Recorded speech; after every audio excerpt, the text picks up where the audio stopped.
तो आज हम लोग स्टार्ट कर रहे हैं विज़न का अपना टेस्ट। 3 लगा लिए हमने, अब आज चौथा लगाएँगे। तो इसको देखिए, जो 4th टेस्ट है वो भी ज्योग्राफी से रिलेटेड है।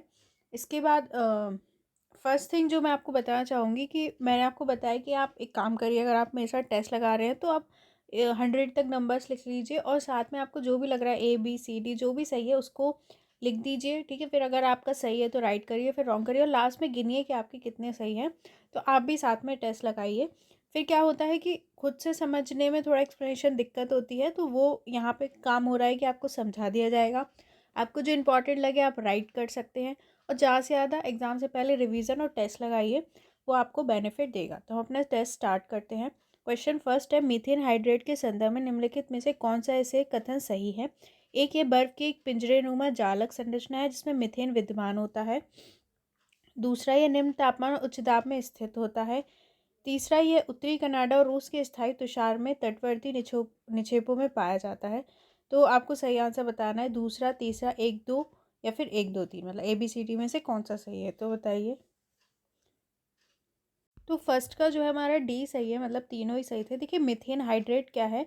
बर्फ की एक पिंजरेनुमा जालक संरचना होती है। बर्फ की एक पिंजरेनुमा मतलब जाली ऐसी संरचना होती है, ठीक है, जिसके अंदर प्राकृतिक गैस के मुख्य घटक मीथेन के अणु विद्यमान होते हैं। उसके अंदर क्या होता है, मतलब जैसे बर्फ के अंदर, ठीक है, एक क्या होता है, प्राकृतिक गैस, नेचुरल गैस जो है, उसका एक घटक जो मीथेन है वो उसके अणु उसमें रहते हैं। ऐसे कई अन्य नाम भी है जिन्हें आमतौर पर मीथेन हाइड्रेट के लिए उपयोग किया जाता है। इसमें मीथेन, क्लेथरेट, हाइड्रोमीथेन, मीथेन बर्फ, ज्वलनशील बर्फ, फायर आइस, प्राकृतिक गैस हाइड्रेट और गैस हाइड्रेट शामिल हैं। तो ये बता रहे हैं कि बहुत सारे ऐसे भी दूसरे नाम हैं जिन्हें क्या है, आमतौर पर मीथेन हाइड्रेट के लिए उपयोग किया जाता है। इनमें जो नाम मैंने आपको बताया, ठीक है। अधिकांश मीथेन हाइड्रेट निक्षेपों में अन्य हाइड्रोकार्बन हाइड्रेट की भी थोड़ी मात्रा मौजूद होती है। तो जो मीथेन हाइड्रेट के जो निक्षेप मिलते हैं उसमें क्या है, अन्य हाइड्रोकार्बन हाइड्रेट्स होते हैं, वो भी थोड़ी मात्रा में रहते हैं। तो कथन एक सही है। ये निम्न ताप और उच्च दाब वाले समुद्री संस्तर में भी पाया जाता है। तो जहाँ पर क्या होता है, टेम्परेचर कम होता है और हाई प्रेशर होता है, वहाँ पे भी ये पाया जाता है। पृथ्वी के 4 पर्यावरण ऐसे हैं जिनमें मीथेन हाइड्रेट के गठन और उसकी स्थिरता के लिए उपयुक्त तापमान और दाब पाया जाता है। ये है आर्कटिक स्थायी तुषार, मतलब कहाँ कहाँ पे ये पाया जाता है। जैसे आर्कटिक स्थायी तुषार जो परमाफ्रॉस्ट है आर्कटिक में, मतलब बर्फ की मोटी चादर, उसके नीचे अवसाद और अवसादी चट्टानें हैं, वहाँ पे मिलेगा आपको। महाद्वीपीय सीमा जो कॉन्टिनेंटल मार्जिन्स के समीप अवसादी निक्षेपों में, अंतःस्थलीय झीलों समुद्र में गहरे जल के अवसाद में, ठीक है, ये मिलेगा। और अंटार्कटिक बर्फ के नीचे, मतलब आर्कटिक और अंटार्कटिक, ठीक है, अंतःस्थलीय झील और समुद्र के गहरे जल में और महाद्वीपीय सीमा के समीप। इसे उत्तरी कनाडा रूस के स्थायी तुषार में तटवर्ती निक्षेपों में पाया जाता है। तो ये जो उत्तरी कनाडा रूस के क्षेत्र हैं, वहाँ पे तटवर्ती निक्षेपों में पाया जाता है। निक्षेपों को गर्म करने से या दाब कम करने से इस ठोस संरचना से गैस बाहर निकलने लगती है। अगर उन्हें गर्म किया जाए या फिर प्रेशर को कम किया जाए तो क्या होता है, गैस बाहर निकलने लगती है। ये 1 लीटर ठोस हाइड्रेट में से लगभग 165 लीटर गैस बाहर निकलती है। भारत ने इस संबंध में प्रौद्योगिकी विकसित करने के लिए अमेरिका और जापान के अलावा कनाडा के साथ एक समझौता किया है। तो भारत ने ऐसी टेक्नोलॉजी डेवलपमेंट के लिए अमेरिका, जापान, कनाडा के साथ समझौता किया है, पूछ सकते हैं। तो यहाँ पर आप देख सकते हैं कि कैसे निकलता है। तो फर्स्ट का हमारा डी सही था। अब दूसरा देखते हैं, मतलब एक दो तीन दोनों ही, तीनों ही सही थे मीथेन हाइड्रेट के संदर्भ में। अब दूसरा देखते हैं, निम्नलिखित में से किन औद्योगिक प्रदेशों क्षेत्रों को प्रमुख औद्योगिक प्रदेशों के रूप में वर्गीकृत किया गया है। तो मतलब बताना है कि कौन से औद्योगिक क्षेत्र प्रमुख औद्योगिक क्षेत्र हैं, ठीक है। एक, गुरुग्राम दिल्ली मेरठ क्षेत्र। दूसरा, प्रयागराज वाराणसी मिर्जापुर क्षेत्र। तीसरा, उत्तरी मलाबार क्षेत्र। तीसरा, कोल्लम तिरुवनंतपुरम क्षेत्र। तो आपको सही आंसर बताना, ए केवल 2 3, बी केवल 1 4, सी 1 3 4, डी 1 2 4। सॉरी, इसका थोड़ा सा फॉन्ट अच्छा नहीं है, मतलब प्रिंट अच्छा नहीं है, वो मेरे को जैसा मिला मैं वैसे ही डाउनलोड किया, तो उसके लिए सॉरी। तो 2 का हमारा बी सही है। प्रमुख औद्योगिक प्रदेश क्षेत्र, ऐसे 8 क्षेत्र हैं, नहीं याद कर लीजिए, बहुत इंपॉर्टेंट है। मुंबई पुणे क्षेत्र है, हुगली क्षेत्र है, बेंगलोर तमिलनाडु क्षेत्र है, गुजरात क्षेत्र है, छोटा नागपुर क्षेत्र है, विशाखापट्टनम गुंटूर क्षेत्र है, ठीक है, गुरुग्राम दिल्ली मेरठ क्षेत्र है और कोल्लम तिरुवनंतपुरम क्षेत्र है। तो ये इसमें आते हैं, इन 8 के नाम याद कर लीजिए, बहुत इंपॉर्टेंट है। और लघु औद्योगिक प्रदेश जो है वो 13 है। अम्बाला अमृतसर क्षेत्र आता है, सहारनपुर मुजफ्फरनगर बिजनौर क्षेत्र, इंदौर देवास उज्जैन क्षेत्र, जयपुर अजमेर क्षेत्र, कोल्हापुर दक्षिण कन्नड़ क्षेत्र, उत्तरी मलाबार क्षेत्र, मध्य मलाबार क्षेत्र, आदिलाबाद निजामाबाद क्षेत्र, प्रयागराज वाराणसी मिर्ज़ापुर क्षेत्र, भोजपुर मुंगेर क्षेत्र, दुर्ग रायपुर क्षेत्र और बिलास कोरबा क्षेत्र और ब्रह्मपुर घाटी क्षेत्र। तो ये जो 8 हैं आप उनके तो नाम अच्छे से याद कर लीजिए और 13 को भी थोड़ा थोड़ा देख लीजिए। तो 2 का हमारा बी सही है, यानी 1 और 4 ही सही हैं। गुरुग्राम दिल्ली मेरठ क्षेत्र, तो कोल्लम तिरुवनंतपुरम क्षेत्र जो है वो प्रमुख औद्योगिक प्रदेश है। अब तीसरा देखते हैं, अंत्यावसायी या मेहनतकश कामगार निम्नलिखित में से किस गतिविधि से जुड़े होते हैं? ए प्राथमिक गतिविधियों से, बी द्वितीयक गतिविधियों से, सी चतुर्थक गतिविधियों से, डी पंचम गतिविधियों से। बताइए। तो तीसरे का हमारा बी सही है। देखिए, आर्थिक गतिविधियों के परिणाम स्वरूप वस्तु और सेवाओं का उत्पादन होता है। आर्थिक गतिविधियों के बाद क्या होता है? वस्तु और सेवाओं का उत्पादन होता है, जबकि आर्थिक क्षेत्र कुछ मानदंडों के आधार पर वर्गीकृत आर्थिक गतिविधियों का समूह होता है। उन्हें मुख्यतः प्राथमिक, द्वितीयक, तृतीयक और चतुर्थक गतिविधियों में वर्गीकृत किया जाता है। ठीक है, जब देखिए कोई भी आर्थिक गतिविधि होती है तो क्या है, वस्तु बनती है, सेवा बनती है। ठीक है, तो इनको कुछ समूहों में जो आर्थिक क्षेत्र होते हैं उन्हें कुछ मानदंडों के आधार पर कुछ समूह में बांट दिया जाता है, जैसे प्राथमिक क्षेत्र बोलेंगे, सेकंड, थर्ड, फोर्थ। ठीक है, ये आपने पढ़े होंगे। देखिए, प्राथमिक गतिविधियाँ प्रत्यक्ष रूप से पर्यावरण पर निर्भर होती हैं। प्राथमिक गतिविधि जो होती है जैसे एग्रीकल्चर, जो पर्यावरण पे से संबंधित है वो आ जाएगा, क्योंकि पृथ्वी के संसाधनों जैसे भूमि, जल, वनस्पति, भवन, निर्माण सामग्री, खनिजों के उपयोग के विषय को संदर्भित करते हैं। इस प्रकार इसके अंतर्गत क्या आता है? प्राथमिक गतिविधि में आखेट, भोजन संग्रह, पशुचारण, मछली पकड़ना, वनों से लकड़ी काटना, कृषि, खनन कार्य इसमें सम्मिलित होते हैं। खनन भी शामिल है। किसी एग्जाम में पूछा गया था, तब ऐसे कंफ्यूज ना हो तो देख लीजिए कौन सा प्राथमिक गतिविधि है।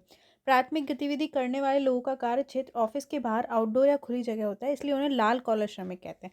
ठीक है, अब यहाँ इंपॉर्टेंट याद करने की जगह है कि उन्हें लाल कॉलर श्रमिक बोलते हैं। ठीक है, इसके बाद जो द्वितीयक गतिविधियाँ होती है द्वारा प्राकृतिक संसाधनों का मूल्य बढ़ जाता है, अर्थात वे प्रकृति में पाए जाने वाले कच्चे माल का रूप परिवर्तित कर उसे मूल्यवान बना देते हैं। तो सेकंड जो गतिविधि होती है उसमें क्या होता है कि ये जो प्रकृति से हमें प्राप्त हुआ है, ठीक है, जैसे कि मान लीजिए हमने एग्रीकल्चर से कुछ उगाया, ठीक है, फिर उसका हमने कुछ पैकेट बंद कोई चीज़ बना दी, तो ये बता रहे हैं कि कच्चे माल को यूज़ कर उसे कुछ मूल्यवान चीज़ बना देते हैं। इस प्रकार द्वितीयक गतिविधियाँ विनिर्माण, प्रसंस्करण और निर्माण, किससे? विनिर्माण, प्रसंस्करण और निर्माण अवसंरचना उद्योग से संबंधित होती हैं। सेकंड गतिविधि। द्वितीय गतिविधियाँ करने वाले लोगों को अंत्यावसायी या मेहनतकश कामगार, ब्लू कॉलर वर्कर्स कहा जाता है। ठीक है, तो यहाँ बहुत इंपॉर्टेंट बात आपको पता चल रही है कि जो मतलब जो द्वितीयक गतिविधि करते हैं, जो निर्माण, विनिर्माण, प्रसंस्करण वाला काम करते हैं, उनको ब्लू कॉलर वर्कर कहते हैं। ठीक है, और जो प्राथमिक गतिविधि से जुड़े थे उन्हें रेड कॉलर वर्कर्स कहते थे। ठीक है, पंचम गतिविधि अर्थव्यवस्था का वह भाग है जहाँ उच्च स्तर के निर्णय लिए जाते हैं। मतलब पंचम गतिविधि जहाँ पे उच्च स्तर के निर्णय लिए जाते हैं। ये गतिविधियाँ नवीन और वर्तमान विचारों की संरचना, उनके पुनर्गठन, उनकी व्याख्या, आंकड़ों की व्याख्या, प्रयोग और नई प्रौद्योगिकी के मूल्यांकन पर केंद्रित होती है। ठीक है, पंचम गतिविधि जहाँ पे उच्च स्तर के निर्णय लिए जाते हैं। ठीक है, विचारों की रचना, ये सब, आंकड़ों की व्याख्या, न्यू टेक्नोलॉजी, ये सब आ जाएगा। इस श्रेणी के अंतर्गत व्यवसाय को प्रायः स्वर्ण कॉलर व्यवसाय के रूप में वर्गीकृत किया गया है। तो ये गोल्डन कॉलर वर्कर होते हैं। ये व्यवसाय तृतीयक क्षेत्र के एक अन्य उप विभाग होते हैं, जो वरिष्ठ व्यवसायिक, कार्यकारी, सरकारी अधिकारियों, अनुसंधान वैज्ञानिकों, वित्त और विधि परामर्शदाताओं इत्यादि की विशेष उच्च वेतन वाली कुशलताओं का प्रतिनिधित्व करते हैं। ठीक है, चतुर्थ गतिविधि के में निम्नलिखित शामिल है। क्या है? सूचना का संग्रहण हो गया। ठीक है, उत्पादन, प्रसार, यहाँ तक कि सूचना का उत्पादन नहीं, मतलब सूचना का संग्रहण। ठीक है, उत्पादन और प्रसार, ये सब इसमें आ जाएगा। चतुर्थ गतिविधि अनुसंधान और विकास पर केंद्रित है। चतुर्थ गतिविधि में क्या होता है? अनुसंधान और विकास पर केंद्रित होती है। इन्हें विशेष ज्ञान और प्राकृतिक कुशलता से संबद्ध सेवाओं से उन्नत प्रारूप के रूप में देखा जाता है। तो हमारा तृतीयक क्षेत्र छूट गया, तो उसमें क्या आता है? जो मतलब सेवा वाला होता है, मतलब जो भी सर्विसेज वाले होते हैं उसमें काम करते हैं, उस वो सब आ जाते हैं। ठीक है, तो आपको पता चल गया थर्ड का हमारा आंसर था बी। ठीक है, फोर्थ देखते हैं क्वेश्चन। भूमध्यरेखीय प्रदेशों की बस्तियों के संदर्भ में निम्नलिखित कथनों पर विचार कीजिए। एक, भूमध्यरेखीय प्रदेशों में बेदुइन, पिग्मी और ओरंग असली जनजातियां निवास करती हैं। दूसरा, अधिकांश आदिम लोग शिकारी और संग्रहकर्ता के रूप में रहते हैं। तो इनमें कौन सा ऐसे सही है? एक, दो, एक, दो, दोनों, ना तो एक, ना तो दो। तो फोर्थ का हमारा बी सही है। देखिए, भूमध्यरेखीय प्रदेशों की प्रमुख जनजातियों में शामिल है। कौन कौन भूमध्यरेखीय प्रदेश की जनजातियां हैं? जिसमें अमेजन बेसिन की इंडियन जनजातियां, कॉन्गो बेसिन की पिग्मी और मलेशिया की ओरंग असली जनजातियां। ठीक है, ये आती हैं भूमध्य। जो बेदुइन है वो अरब की एक खनाबदोश जनजाति है। ठीक है, अरब की है बेदुइन, जो ऐतिहासिक रूप से अरब प्रायद्वीप के रेगिस्तानी क्षेत्रों में निवास करती है। तो इसमें एक गलत था, तो आपका एक गलत हो गया। ठीक है, भूमध्यरेखीय प्रदेशों में समानतः कम आबादी पाई जाती है। यहाँ पे ज़्यादा आबादी नहीं रहती है। वनों में रहने वाले अधिकांश आदिम लोग आखेटक संग्रहक के रूप में रहते हैं। ठीक है, तो क्या होता है कि यहाँ पर बहुत ज़्यादा फॉरेस्ट होता है। ठीक है, क्योंकि बहुत ज़्यादा सनलाइट रहती है, बहुत हीट रहती है, बहुत ज़्यादा बारिश होती है, तो बहुत ज़्यादा फॉरेस्ट रहते हैं। तो यहाँ पर मतलब कम आबादी रहती है और ज़्यादातर वनों में रहते हैं। तो वो क्या करते हैं? शिकार करते हैं, संग्रह करते हैं। और अधिक विकसित सभ्य लोग स्थानांतरशील झूमकृति शिफ्टिंग कल्टीवेशन करते हैं। ठीक है, तो शिफ्टिंग कल्टीवेशन करते हैं, जैसे कि एक जगह उन्होंने काटा, जंगल जलाया, फिर वहाँ पे खेती की कुछ टाइम, फिर दूसरी जगह की, तो उसको बोलते हैं शिफ्टिंग कल्टीवेशन। तो फोर्थ का हमारा बी सही है, दूसरा। ठीक है, दूसरा सही है, पहला गलत है। तो इसमें हमारी बेदुइन नहीं आएगी, वो आपको पता है अरब की है। अब फिफ्थ देखते हैं। निम्नलिखित कथनों पर विचार कीजिए। एक, भूरे कोयले का उपयोग वाष्प विद्युत ऊर्जा उत्पादन में ईंधन के रूप में किया जाता है। दूसरा, विटुमिनस कोयला एंथ्रेसाइट कोयले की तुलना में उच्च गुणवत्ता का होता है। तीसरा, विटुमिनस कोयले में सभी प्रकार के कोयलों की अपेक्षा अशुद्धियाँ सबसे कम और कार्बन की मात्रा सबसे अधिक होती है। तो कौन सा सही है? ए 1-2, बी 2-3, सी केवल 1, डी केवल 3। तो 5 का हमारा सी सही है। देखिए, कोयला दाय काला और भूरा काला अवसादी चट्टान है। मतलब कि कोयला जो होता है भूरा काला अवसादी चट्टान होती है, जिसमें कार्बन और हाइड्रोकार्बन की मात्रा सबसे अधिक होती है। तो इसमें क्या होता है? कार्बन और हाइड्रोकार्बन होता है ज़्यादा। चूँकि कोयले के निर्माण में लाखों वर्ष लगते हैं, इसलिए इसे गैर नवीकरणीय ऊर्जा स्रोत के रूप में वर्गीकृत किया गया है। ठीक है, तो इसमें क्या है, इसको बनने में बहुत टाइम लगता है, इसलिए गैर नवीकरणीय ऊर्जा स्रोत है। कोयले के प्रकार, अब देखिए कौन कौन से प्रकार होते हैं। लिग्नाइट को प्राय भूरा कोयला भी कहते हैं। जो लिग्नाइट होता है उसको भूरा कोयला कहते हैं। ये मुलायम भूरे रंग और दाय अवसादी चट्टान होता है, जो प्राकृतिक रूप से पीट कोयले के संपीड़ित होने से निर्मित होता है। जब पीट कोयले को संपीड़ित करते हैं तो लिग्नाइट बनता है। अपेक्षाकृत कम ताप क्षमता हीट कंटेंट के कारण इसे सबसे निम्न कोटि का कोयला माना जाता है। जो लिग्नाइट है वो सबसे निम्न कोटि का है। इसमें कार्बन की मात्रा, कार्बन कंटेंट लगभग 25 से 35% होता है। तो इसमें देखिए कार्बन कंटेंट काफ़ी कम होता है और नमी की उच्च मात्रा अंतर्निहित होती है, जो कि कभी कभी 66% तक होती है। नमी ज़्यादा होती है, अतः इसमें 6% से 90% तक राख होती है। Bulgaria, Kosovo, Greece, Germany, Poland, Serbia, रूस, तुर्की, संयुक्त राज्य America, Canada, Bharat, Australia, Europe के कई अन्य भागों में इसका खनन किया जाता है। इसका उपयोग लगभग पूरी तरह से वाष्प विद्युत ऊर्जा उत्पादन के लिए ईंधन के रूप में किया जाता है। तो ये क्यों यूज़ होता है? वाष्प विद्युत ऊर्जा के उत्पादन में। ठीक है, अब मैं आपको फिर बता रही हूँ, कई बार क्या है, आपको बहुत सी चीज़ें बुक्स में भी इतने अच्छे से नहीं मिलेंगी जो आपको ये मतलब एक्सप्लेनेशन में मिल जाती हैं। तो आपको नहीं आती है तो आप यहीं यहीं उनको याद कर लीजिए, उनको नोट कर लीजिए, तो आपको फ़ायदा आगे मिलेगा। ठीक है, बिटुमिनस कोयला या काला कोयला अपेक्षाकृत मुलायम कोयला होता है। जो बिटुमिनस वो मुलायम कोयला होता है। इसमें बिटुमेन नामक टार जैसा पदार्थ पाया जाता है। इसमें एक पदार्थ होता है बिटुमेन। यह लिग्नाइट कोयले की तुलना में उच्च लेकिन एंथ्रेसाइट की तुलना में खराब गुणवत्ता का कोयला है। तो बीच का समझ लीजिए, मतलब लिग्नाइट इससे खराब होता है और एंथ्रेसाइट इससे अच्छा होता है।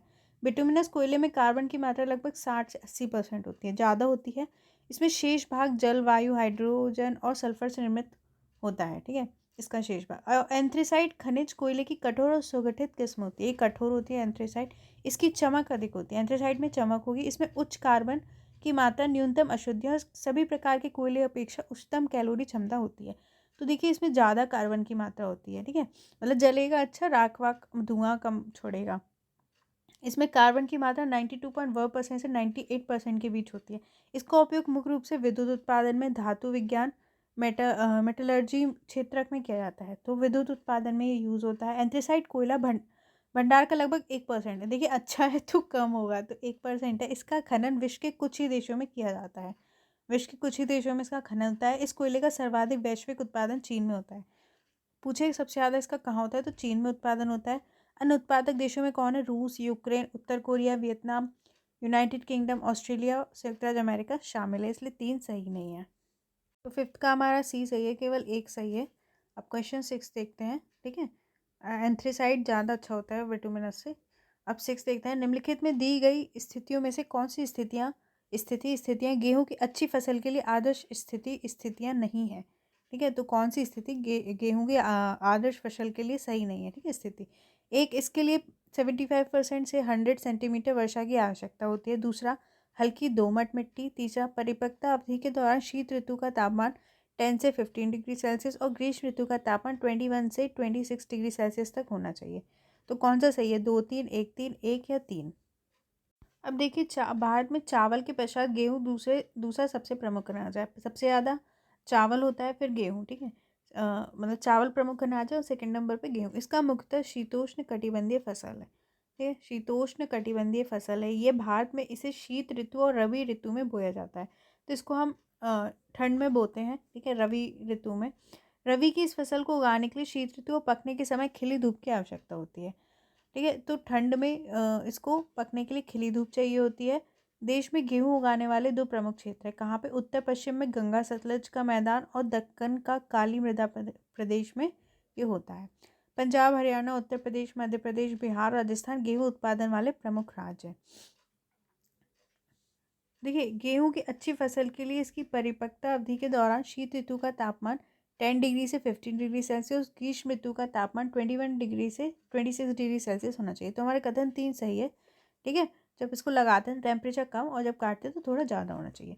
इसके लिए 50 से 75 सेंटीमीटर वर्षा की आवश्यकता होती है, मतलब कम वर्षा की आवश्यकता होती है। तो इसलिए कथन गलत था। अत्यधिक वर्षा गेहूँ की फसल के लिए हानिकारक हो जाती है।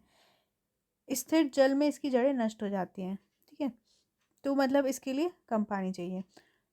हल्की दोमट मृदा गेहूं की कृषि के लिए आदर्श होती है। तो हल्की दोमट मृदा में होता है। इस फसल का लगभग 85% क्षेत्र भारत के उत्तरी और मध्य भाग तक केंद्रित है, अर्थात उत्तर गंगा का मैदान, मालवा पठार, हिमालय पर्वतीय श्रेणी में 2700 मीटर ऊंचाई तक का क्षेत्र इसमें शामिल है। रबी की फसल होने के कारण इसे ज़्यादा सिंचाई की सुविधा वाले क्षेत्रों में ही उगाया जाता है, लेकिन हिमालय के उच्च भागों में और मध्य प्रदेश के मालवा पठारी क्षेत्रों में वर्षा पर निर्भर फसल है। तो कहीं कहीं इस पर सिंचाई होती है और कहीं कहीं वर्षा पर निर्भर है। देश की कुल फसली क्षेत्र में लगभग 14% भाग पर गेहूं की कृषि की जाती है। गेहूं के प्रमुख उत्पादक राज्य कौन है? उत्तर प्रदेश है, मध्य प्रदेश, पंजाब, हरियाणा और राजस्थान है। पंजाब और हरियाणा में गेहूं की उत्पादकता 4000 किलोग्राम प्रति हेक्टेयर से अधिक है, जबकि उत्तर प्रदेश, राजस्थान, बिहार में इसकी पैदावार मध्यम स्तर की है, मतलब प्रोडक्टिविटी कम है। मध्य प्रदेश, हिमाचल और जम्मू कश्मीर जैसे राज्यों में गेहूं की कृषि वर्षा पर आधारित है और इसकी उत्पादकता कम है। तो हमारा 6 का सी सही था। ठीक है, वर्षा थोड़ी कम चाहिए होती है। अब 7 देखते हैं। निम्नलिखित युग्मों पर विचार कीजिए। प्रमुख बंदरगाह और देश। एक, हैम्बर्ग जर्मनी। दूसरा, एंटवर्प नीदरलैंड। तीसरा, वाल्डीमोर संयुक्त राज्य अमेरिका। चौथा, हवाना ब्राज़ील। तो उपयुक्त युग्मों में से कौन सा सही सुमेलित नहीं है, कौन सा सही नहीं है वो बताना है। ए केवल 1, 4, बी 2, 3, 4, सी 1, 3, डी 2, 4। तो 7 का हमारा डी सही है। देखिए, बंदरगाह समुद्री सुविधा है, मतलब पोर्ट कहाँ होते हैं? समुद्र के पास है ना, शिप आने जाने के लिए अच्छी सुविधा होती है, जिसमें एक या एक से अधिक घाट शामिल होते हैं जहाँ जहाज यात्रियों एवं सामान भरने और उन्हें उतारने के लिए खड़े हो सकते हैं। वैश्विक अर्थव्यवस्था के लिए बंदरगाह अत्यंत महत्वपूर्ण होते हैं। मूल्य के आधार पर 70% वैश्विक वस्तु व्यापार इसी से संभव होता है। तो विश्व की प्रमुख बंदरगाह देखिए, याद कर लीजिए। अब देखिए, इतनी इंपॉर्टेंट चीज़ आपको मिल रही है। शंघाई चीन में है। ठीक है, कौन कौन से पोर्ट कौन से देश में है? हवाना कहाँ है? क्यूबा में है। ठीक है, हवाना क्यूबा में है, तो वो हमारा गलत हो गया था। किंगडाओ चीन में है। जिबिल अली दुबई संयुक्त अरब अमीरात में है। रॉटरडेम नीदरलैंड में है। पोर्ट क्लिंग मलेशिया में है। एंटवर्प बेल्जियम में है। एंटवर्प जो है, जो हमसे पूछा गया था, वो बेल्जियम में है। काओशुंग ताइवान चीन में है। लॉस एंजलिस यूएसए संयुक्त राज्य अमेरिका में है। हैम्बर्ग जर्मनी में है। ठीक है, बाल्टीमोर संयुक्त राज्य अमेरिका में, जो 2 पूछे गए थे। केहिन पोर्ट्स जापान में है। न्यूयॉर्क न्यू जर्सी संयुक्त राज्य अमेरिका में है। कोलंबो श्रीलंका में है। हवनटोटा श्रीलंका में है। होची मिन सिटी वियतनाम में है। हंसिन पोर्ट जापान में है। जवाहरलाल नेहरू पोर्ट नावा शेवा भारत में है। पीरियस ग्रीस में है। अल्जेसिरास स्पेन में है। जेहाद सऊदी अरब में है। ठीक है, और भी हैं। सेंटोस ब्राज़ील में है हमारा। ठीक है, फूजो चीन में है। वैंकूवर कनाडा में है। सलाला ओमान में है। खासा पोर्ट ओमान में है। चाबहार ईरान में है। पोर्ट ऑफ बेसिन म्यांमार में है। पोर्ट ऑफ कराची पाकिस्तान में है। ग्वादा पोर्ट पाकिस्तान में है। हुदैदा पोर्ट यमन में है और अदन पोर्ट यमन में है। तो इनको आप 4, 5, 6 बार फिर से पढ़ेंगे तो आपको याद जाएगा। 7th का हमारा डी सही है, ठीक है। इनने पूछा था कौन से सही नहीं है, तो दूसरा और तीसरा सही नहीं था हमारा, ठीक है। अब क्वेश्चन 8 देखते हैं। चलवासी पशुचारण के बारे में निम्नलिखित कथनों पर विचार कीजिए। एक, प्रेरी क्षेत्र में चलवासी पशुचारक लामाओं लामास का पालन करते हैं। दूसरा, आर्कटिक और उप आर्कटिक क्षेत्रों में चलवासी पशुचारकों द्वारा पाले जाने वाला सर्वाधिक महत्वपूर्ण पशु रेंडियर है। तो कौन से सही है? 1 2, 1 2 दोनों, ना तो 1 ना तो 2। तो 8th का हमारा बी सही है। देखिए, चलवासी पशुचारण जीवन निर्वाह का एक तरीका है, मतलब वो लोग पशुओं पर निर्भर होते हैं, ठीक है, जिसमें पशुचारक मुख्य रूप से भोजन और आजीविका के लिए पालतू पशुओं पर निर्भर करते हैं। मतलब जो भोजन के लिए और अपने आजीविका के लिए वो जो पालतू पशु होते हैं उन पर निर्भर होते हैं। ये वे समान तौर पर अपने पशुओं के लिए चारागाह की तलाश में एक स्थान से दूसरे स्थान पर भ्रमण करते हैं। अब देखिए, पशु रखेंगे, उन्हें खिलाना भी पड़ेगा, तो उनको चराने के लिए एक जगह से दूसरी जगह जाते रहते हैं। चलवासी पशुचारण के 3 प्रमुख क्षेत्र हैं। कौन कौन से? ये क्षेत्र उत्तरी अफ्रीका के अटलांटिक तट से पूर्व में अरब प्रायद्वीप होते हुए मंगोलिया और मध्य चीन तक फैला है, ठीक है। दूसरा क्षेत्र यूरोप और एशिया के टुंड्रा क्षेत्र में फैला है। तीसरा क्षेत्र दक्षिण पश्चिम अफ्रीका और मेडागास्कर द्वीप पर विस्तृत दक्षिणी गोलार्ध का एक छोटा सा भाग है। तो लामाओं को एंडीज क्षेत्र में चलवासी पशुचारण के हिस्से के रूप में पाला जाता है। तो प्रेरीज क्षेत्र उत्तरी अमेरिका में स्थित है। तो कथन एक सही नहीं है। देखिए, प्रेरीज जो है वो उत्तरी अमेरिका में है और लामाओं को क्या है, एंडीज क्षेत्र में चलवासी पशुचारण के हिस्से के रूप में पाला जाता है। रेंडियर को चलवासी पशुचारण के हिस्से के रूप में आर्कटिक और उप आर्कटिक क्षेत्र में पाला जाता है, इसलिए दूसरा सही है। तो 8th का हमारा यहाँ पे बी सही था, केवल दूसरा सही था। अब क्वेश्चन 9 देखते हैं।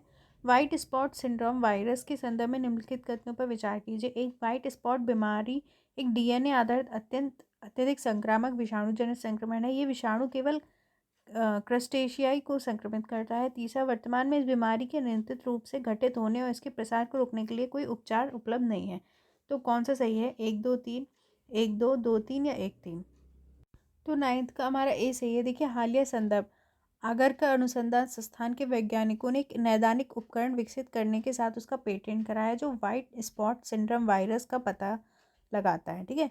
तो जो आगरकर अनुसंधान संस्थान है उनके जो वैज्ञानिकों ने उन्होंने क्या एक नैदानिक उपकरण विकसित किया है, ठीक है, जो क्या है व्हाइट स्पॉट सिंड्रोम वायरस का पता लगाता है। ARI विज्ञान और प्रौद्योगिकी विभाग का एक स्वायत्त संस्थान है। तो जो ARI है, ठीक है, आगरकर अनुसंधान संस्थान, वो विज्ञान और प्रौद्योगिकी साइंस एंड टेक्नोलॉजी डिपार्टमेंट का एक स्वायत्त संस्थान है। व्हाइट स्पॉट बीमारी क्रिटेशियस संद को प्रभावित करने वाला एक अत्यधिक संक्रामक विषाणु जनित संक्रमण है जो भारी मात्रा में संवर्धित झींगों में मृत्यु का कारण बन सकता है। तो ये जो व्हाइट स्पॉट बीमारी है, ठीक है, तो ये क्रिटेशियाई उपसंघ को प्रभावित करता है।